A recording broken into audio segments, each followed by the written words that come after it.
한 주간 평안하셨습니까? 미출작 주간 성경 공부의 김재용 목사입니다. 어느덧 11월도 이제 마지막 막바지에 접어들어서 그 다음 주가 되면 11월 마지막 주네요.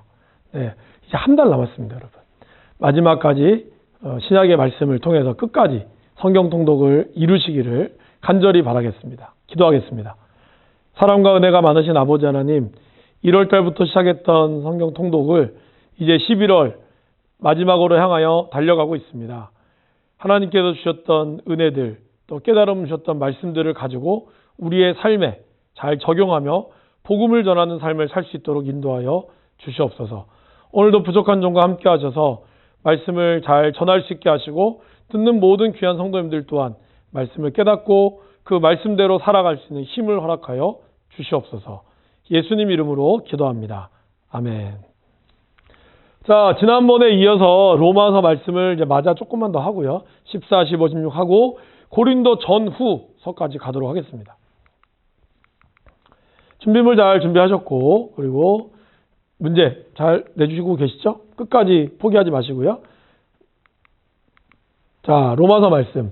하나님의 나라는 먹는 것과 마시는 것이 아니요 오직 성령 안에 있는 뭐예요? 의와 평강과 희락이니라. 그래서 하나님의 나라는 이런 것이다. 그냥 이 땅에서 먹고 마시고 즐기는 것이 아니라 오직 성령 안에서 우리가 의롭고 평안하고 기쁨을 누리는 것이다라는 거죠. 그래서 교회 안의 교제가 식탁의 교제를 통해서도 이러한 성령 안의 교제가 이루어지도록 우리가 항상 기도하고 깨어 있어야 한다는 것입니다.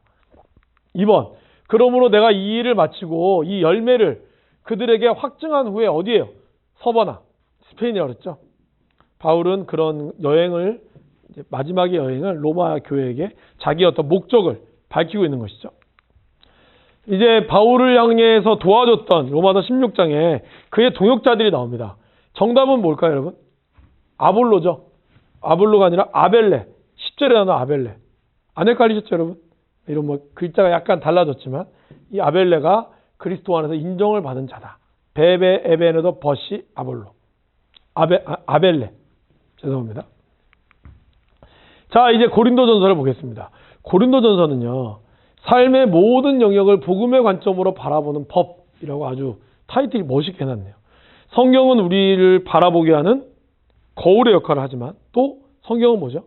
세상을 바라보는 창문의 역할도 하는 거죠. 그러니까 저와 여러분들 이 두 가지의 관점을 가지고 말씀을 봐야 되는데 고린도전서는 모든 영역을 복음의 관점으로 바라보는 이야기를 하고 있습니다. 사실 고린도 교회는 굉장히 문제가 많았죠.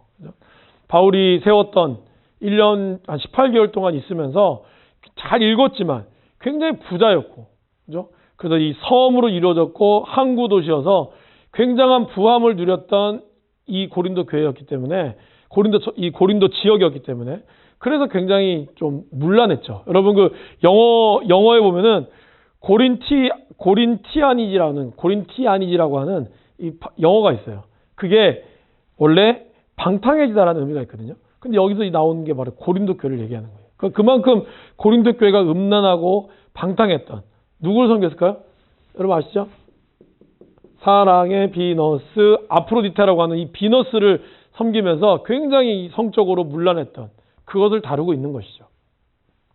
그래서 어떻게 보면 이 문제에 대한 사도 바울의 실제적인 어떤 얘기들을 다루고 있습니다. 분열, 성적인 것, 또 죄, 재판에 대한 부분, 먹는 것, 예배의 모임까지, 부활, 가장 중요했던 이 부활도 있죠. 고린도전서는 십자가, 하지만 십자가의 능력만이 아니라 그것이 결국 우리의 어떤 실생활에 어떻게 적용되느냐, 이거에 대한 부분을 다루고 있다는 것이죠. 그래서 고린도전서는 십자가의 도와 하나님의 지혜의 삶, 십자가의 도를 깨달은 데는 어떻게 지혜롭게 살아야 되느냐. 저자는 바울이고요. 주요 단어는 십자가, 지혜, 은사, 사랑, 부활. 그리고 특징은 2차 전도 여행 때 세운 교회죠. 약 한 1년 반, 18개월 정도 있었습니다. 그리고 교회 안에 실제적인 문제들을 다루고 있었고요. 목회서신이면서 동시에 윤리적인 어떤 기독교 윤리에 대한 얘기가 잘 나오고 있죠. 교회의 분쟁, 예배, 성찬식, 은사에 대한 부분. 유명한 장이 뭐가 있죠? 은사장, 12장, 13장. 그리고 그 중간에 사랑장. 그리고 마지막 부활장. 아주 유명한 장들이 많이 있죠. 이런 거는 우리가 두고두고 읽어보면서 한번 좀 점검해 볼 때 필요한 거죠. 고린도는 여기에 있습니다, 여러분. 2차 전도 여행 때 쭉 다니면서 지나가면서 원래 이제 아시아로 가려고 했다가 아시아를 못 가게 하시죠. 그래서 다시 이렇게 가서 고린도 교회 나오는 거죠. 좀 자세하게 보시면요. 고린도, 아가야, 마게도냐. 사실 이 사도 바울이 여기 그리스 이쪽에 이 그리스 아테네 쪽에서 선교에 뭐 실패라면 실패를 맛보죠. 그러면서 그가 얘기한 게 뭐죠? 내가 알고 있는 지식들 다 동원해도 안 되더라. 내가 그리스도의 십자가 외에는 다른 어떤 것도 전하지 않겠다라고 이 다짐했던. 그래서 이제 고린도 전서에 보면은 처음에 얘기하는 게 뭐예요? 제가 냈던 18절 1장 18절 말고 그리스도께서 나를 보내심은 세례를 베풀게 하려 하심이 아니요 오직 복음을 전하게 하려 하심이 이르되 내가 말의 지혜로 하지 않고 그리스도의 십자가가 헛되지 않게 하겠다. 그렇게 결심을 한 거죠. 고린도서의 구조는요. 이제 그가 들었던 그 당시에 바울 어떤 교회 안에 있어 문제들 있죠. 뭐 나는 뭐 바알파다, 나는 개바파다, 어떤 분파의 문제들. 그가 들었던 문제와 그리고 또 여러 가지 분쟁, 음행과 재판에 대한 문제. 왜 교회 문제를 자꾸 세상에다가 왜 내느냐. 우리가 천사도 심판하는 게 교회인데 왜 너희들이 더 못한 세상에 재판을 하느냐. 지금의 한국 교회를 보면 참 안타까운 부분이 많이 있는 거죠. 그 다음에 두 번째는 이제 쓴 문제. 고린도 교회 성도들이 편지로 써서 바울에게 직접 문의한 것이 있었어요. 여러 가지 굉장히 많은 문제들에 대해서 바울은 이야기를 하고 있는 거죠. 아까 나왔죠. 18절 문제. 십자가의 도가 멸망하는 자들에게는 미련해 보이는 거예요. 그러니까 예수님을 걸어가는 십자가의 그 길이 미련해 보이죠. 그러나 구원을 받는 우리에게는 하나님의 능력이 되는 것이죠. 그래서 하나님의 미련함이 세상보다 지혜롭다라는 말이 고린도서에 나오잖아요. 그것이 많은 사람들이 지식을 알고 있다고 해서 교회 다니는 사람을 뭐 무시하고 너희들 미련하냐 하지만 바울이 깨달은 건 바로 그거였다는 거예요. 구원을 받는 사람에게는 이 십자가는 하나님의 능력이다. 오직 하나님이 성령으로 이것을 우리에게 보이셨으니 성령은 모든 것 하나님의 깊은 것까지도 통달하게 하는 능력이 있다는 거죠. 우리는 하나님의 동역자들이요. 너희는 밭이요 하나님의 집이다. 그래서 이 누구 파냐? 지금이나 그때나 이 분파 문제. 어느 뭐 소위 어느 라인이냐?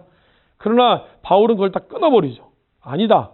우리 모두 다는 하나님의 일을 하는 동역자일 뿐이고 내가 뭐 자라게 하고 아볼로가 물을 줘도 오직 내가 뭐 씨를 뿌리고 아볼로가 물을 줘도 오직 자라게 하시는 분 누구라고요? 하나님이시라고. 아무리 이거 뭐 뿌리고 해도 자라게 하는 분이 안 하면 그냥 끝이야. 이걸 바울은 명확하게 고린도 교회에 이야기하는 거죠. 그러므로 때가 이르기 전 주께서 오시기까지 아무것도 판단하지 말라. 왜 자꾸 너희들이 판단하냐? 그죠? 너 어둠에 감추인 것들을 드러나고 마음의 뜻을 나타나고 하나님으로부터 칭찬이 있게 될 것이다. 그러니까 자꾸 판단하고 너희들 스스로가 뭐 파 나눠가지고 얘기하지 말라. 이거를 얘기하고 있는 거죠. 8번. 그러므로 우리가 명절을 지키되 묵은 다 누룩이죠. 누룩. 순전함과 진실한 떡. 여러분 이 순전이란 뜻은요. 원래 햇볕으로 판단한다는 뜻이 있어요. 그 당시에 이 그릇을 팔았거든요.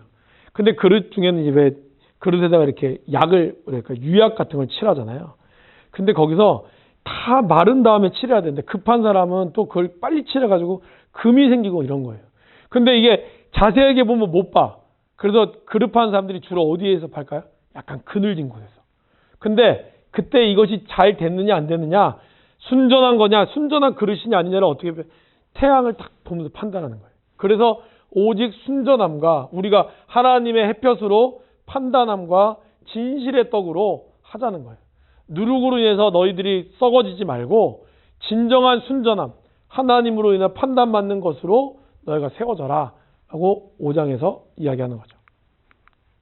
너희 몸은 하나님께로부터 받은 바 너희가 성령의 전이고 너희는 값으로 산 것이 하나님의 값으로 세웠는데 그러므로 너희 몸을 어떻게 해요? 하나님께 영광 돌리라는 거예요. 왜 너희 몸을 함부로 이렇게 음행하고 이런 데 사용하느냐 라고 바울이 얘기하고 있는 거죠. 너희 몸은 거룩한 성령의 전이다 라고 얘기하고 있다는 것이죠. 10번. 오직 주께서 각 사람에게 나눠주신 대로 하나님이 각 사람에게 부르신 그대로 행하라는 거예요. 그러니까 너희들 자꾸 더 오버하지 말고 하나님이 주신 분량대로, 이게 결혼에 대한 부분이기도 하거든요. 그대로 행해서 음행하지 말고 그렇게 거룩하고 정결하게 살으라라고 얘기하고 있죠. 11번. 그런즉 너희의 자유가 믿음이 약한 자들에게 넘어지지 않게 늘 조심하라는 거죠. 그래서 사도 바울은 너희의 자유를, 우리가 하나님 우리에게 자유를 줬지만 이것이 믿음이 약한 사람한테 넘어지게 되지 않도록 너희가 늘 조심하라라고 얘기합니다. 12번. 내가 복음을 전할지라도 자랑할 것이 없는 이유는 뭘까요? 부득불해야 된다. 이걸 안 하면 어떻게 돼요? 화가 있다는 거예요. 그러니까 바울의 복음 전함은 정말 그만한 하나님이 자기에게 주시는 사명. 그래서 왜 사도행전에 보면 나오잖아요. 9장에. 얘는 나를 위하여 택한 그릇이고 얼마나 많은 고난을 받아야 할 건지를 바울을 통해서 보여주겠다. 그래서 알고 있어요. 부득불 전해야 된다. 13번. 모든 것이 가하지만 모든 것이 유익한 것이 아니고 모든 것이 다 괜찮지만 모든 것이 덕을 세우는 것이 아니다. 그걸 기억하라는 거죠. 그러니까 모든 것이 다 허락했다고 해서 우리는 어떻게 해요? 유익이 되고 덕이 되는 걸 해야 한다는 거죠. 11장. 사람이 자기를 살피고, 이건 성만찬에 대한 얘기죠. 그래서 성만찬은 그냥 먹는 게 중요한 게 아니라 이걸 통해서 자기를 살피고 그 다음에 이 떡을 먹고 이 잔을 마시라는 거죠. 자기를 스스로 돌아보지 않으면서 무조건 먹는 자는 자기의 피를 먹고 마시는, 그러니까 죄를 먹고 마신다는 것을 얘기하고 있죠. 성만찬 참 중요하죠. 15번. 그러므로 내가 너에게 알리노니 하나님의 영으로 말하는 자는 누구든지 예수를 저주할 자 아니고 또 성령이 아니고는 예수를 주라 할 수 없다는 거예요. 그러니까 진정으로 그리스도 안에 있는 사람은 성령 안에 있는 사람만이 예수님을 주인으로 고백할 수 있다는 거죠. 제가 예전에 귀신 들린 사람 이렇게 신방한 적이 있거든요. 근데 고백을 못해요. 진짜. 이거 사실 쉽잖아요. 아니, 예수님 주인님이야. 굉장히 쉬운 것 같은데 진짜로 예수님을 부인하는 사람, 귀신 들리고 이런 사람들은요. 말을 못하더라고. 네, 무서운 겁니다. 16번. 모든 것을 참으며 모든 것을 믿으며 모든 것을 견디느니라. 이 아시죠? 사랑장. 사랑은 그런 것이다. 17번. 모든 것을 어떻게 해요? 이 14장의 은사 대한 부분이거든요. 근데 은사가 그러니까 교회에 아마 고린도 교회 은사인 사람 굉장히 많았던 것 같아요. 근데 그 은사는 어떻게 해요? 결국에는 모든 이 은사는요. 공동체의 유익이 되어야 돼요. 이 은사를 가지고 내가 뭐 병고치 은사 받았으니까 자기가 뭔가 권위가 있는 것처럼 하지만 그냥 하나님께서 주셨던 교회를 위해서 필요하기 위해서 주셨던 하나의 어떤 기능이라 표현하면 그렇지만 그걸 뿐이에요. 그렇기 때문에 이걸 어떻게 해요? 품위 있게 하고 질서 있게 하는 게 중요하다는 거죠. 뭐 내가 방언 은사가 더 세다니 아니면 뭐 병고치 은사가 더 세다니 그런 게 아니라 모든 은사는 언제나 교회의 덕을 위해서 성도의 덕을 위해서 필요하다는 것을 얘기하고 있다는 것이죠. 18번. 보라 내가 너희에게 비밀을 말하노니 우리가 다 잠잘 것이 아니요 마지막 나팔에 순식간에 호련히 변화되리니 나팔 소리가 나면 죽은 자들이 썩지 아니할 것으로 다시 살아나고 우리도 변화되리라. 이 유명한 15장 부활장이죠. 다시 한번 기억하면서 꼭 읽어보시기 바랍니다. 부활이 없다면 바울은 계속 얘기하잖아요. 부활이 없었다면 우리가 하는 모든 것도 다 무의미하고 다 우리는 가장 불쌍한 자라고 얘기하잖아요. 와, 멋있지 않습니까, 여러분? 그만큼 바울은 예수님의 부활을 확신했다는 것이죠. 여러분 부활 확신하십니까? 부활을 여러분 믿으세요? 과학적으로 증명이 안 되잖아요. 어떻게 죽은 사람이 3일 만에 살아납니까? 그렇기 때문에 이 부활에 있어서 우리의 믿음이 나의 믿음의 어떤 척도가 결정된다는 것입니다. 19번 고린도후서죠. 고린도후서 전체 내용은 다음 주에 제가 또 전체 표를 만들어서 보여드릴게요. 고린도후서는 위로죠. 위로. 참 중요하죠. 그러니까 고린도 전서가 끝나고 또 하나의 편지가 더 있었어요. 이 편지에 바울과 어떤 고린도 교회가 좀 이렇게 갈등이 심했죠. 그러다가 다시 갈등이 봉합되면서 고린도 교회가 당했던 그 어려움들을 또 겪으면서 고린도 후서를 썼거든요. 그래서 우리를 위로하사 우리로 하여금 하나님께 받은 위로로서 모든 환난 중에 있는 자를 능히 위로하게 하신 이죠. 그래서 그리스도의 고난이 우리에게 넘친 것 같이 우리의 받는 위로도 그리스도로 말미암아 넘치는도다. 고린도후서 2장 3장의 내용이 아닌 것은 정답은 뭘까요, 여러분? 4번. 이거는 이제 4장에 나오죠. 4장에서 다시 한번 얘기하겠습니다. 그래서 우리는 그리스도의 향기다, 그리스도의 편지다. 너희는 영의 영광이, 그러니까 정죄의 직분의 영광이 있지만 의의 직분도 더욱 영광이 넘친다는 거죠. 그러니까 우리가 예수 믿는 사람으로서 다른 사람들을 또 정죄할 수 있죠. 그러나 그것이 목적이 아니죠, 여러분.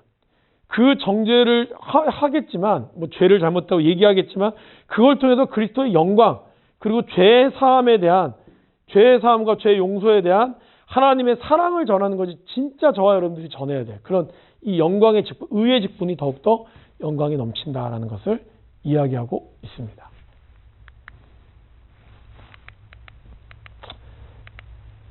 자, 여러분 어떠셨나요? 이 로마서 고린도 전후서는 뭐 아까도 말씀드렸지만 내용 자체가 어렵지도 않고 어떤 흐름보다는 편지로서 이렇게 딱 바울의 어떤 마음이 잘 담겨져 있습니다. 오늘날 우리가 이 말씀을 읽어도 우리에게 또 가슴이 와닿는 이유는 아마 지금 우리가 살아가는 시대가 고린도 교회만큼 많이 타락했고 또 여러 가지 많은 분파의 문제들, 교회 안에서도 그런 어려움들이 있잖아요. 그거를 우리가 이 말씀을 통해서 다시 한번 점검하고 내 뜻이 아닌 하나님의 말씀으로 우리가 하나가 되기에 힘쓰는 우리 모든 교회가 되었으면 좋겠습니다. 수고하셨습니다. 이제 다음 주에 또 고린도 후서와 그 뒤의 말씀으로 찾아뵙겠습니다. 감사합니다.